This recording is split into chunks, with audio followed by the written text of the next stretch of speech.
State 079 Foxtrot 1 left turn on the Foxtrot, hold short of hotel. Foxtrot 1 left turn on the Foxtrot, hold short of hotel, Monster 8079.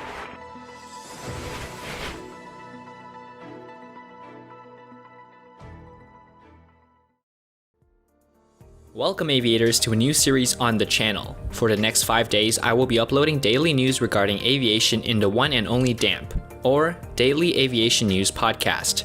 These segments are generally going to be around 5 to 10 minutes long, so it won't take up much of your time. Hopefully it will educate and inform you on the latest aviation updates, so why not give the channel a subscription to stay up to date on my aviation content, ranging from flight reviews to plane spotting footage, and like the video if you enjoyed this podcast. It's free, so what are you waiting for? In the video description below, you will see timestamps directing you to the specific topics we will be examining today. Our first topic of the day comes in from Seattle, Washington, over in the United States. It has been well over a year since the Boeing 737 MAX type aircraft began its worldwide groundings in March of 2019, after the two incidents involving the newest generation of 737s. With the new addition of the MCAS, or Maneuvering Characteristic Augmentation System, being the center of attention as the core issue in the aircraft, Boeing has taken their time over the span of the last year and few months in developing a viable solution to compensate for any malfunctions that might arise from the software. However, today marks the first major step in getting this new variation back into the skies, as a 737 MAX 7 took off on the first MAX recertification flight, which hopefully leads to further successful trial runs before finally implementing the MAX back as an integral part of airlines' fleets. The aircraft, registered as November 7201 Sierra, a 2-year-old Boeing 737 MAX 7, the smallest variation of the MAX type, took off from Seattle Boeing Field at 9:54 a.m. local time and flew various altitudes between 13,000 and 19,000 feet before finally making a successful landing at 11:58 local time at Grant County International Airport in Moses Lake, Washington. A report on the FAA site states, "The FAA and Boeing are conducting a series of certification flights this week to evaluate Boeing's proposed changes to the automated flight control system on the 737 MAX. While the certification flights are an important milestone, a number of key tasks remain. The recertification trials are expected to take around 3 days and consist of a range of aerial maneuvers to see if the regulations set by the FAA are reached. Of course, this would just be one step of many in the timeline of getting the type back on track, as pilots will need to be retrained, and Boeing will have to incorporate their updates across all MAX operators, while regulators in Canada and the European Union do their own analysis as to whether the aircraft is a safe option once again." Do you like the Boeing 737 MAX, and have you ever flown on one before?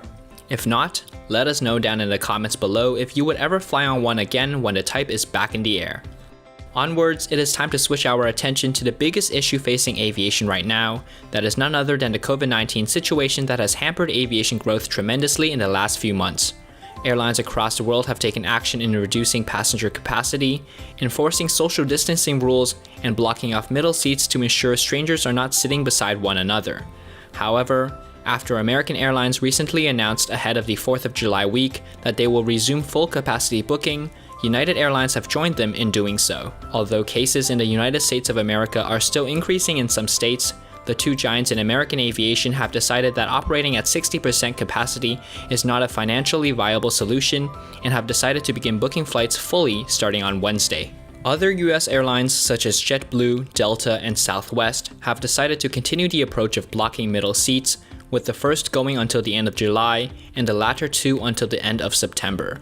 However, United and American Airlines are not foregoing all protective measures, as they argued the requirement for passengers to wear masks and the ongoing extensive cleaning will override the need to block middle seats.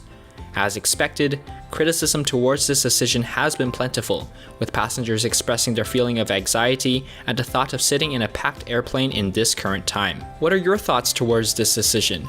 Will you be willing to fly American or United now that full flights can be possible? Or would you go and look for alternative airlines right now? Let us know in the comments below what topics you would like to see next and have a civil discussion pertaining to the subjects we talked about today. If you want to see plane spotting content and gain free aviation advice for beginner aviation photographers or videographers, then feel free to go follow my Instagram linked below and message me.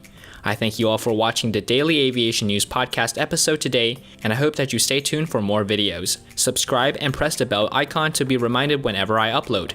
It really is that easy. And Also, remember aviators, stay safe if you choose to fly, and as usual, I wish you all a very great day, everyone. Cheerio!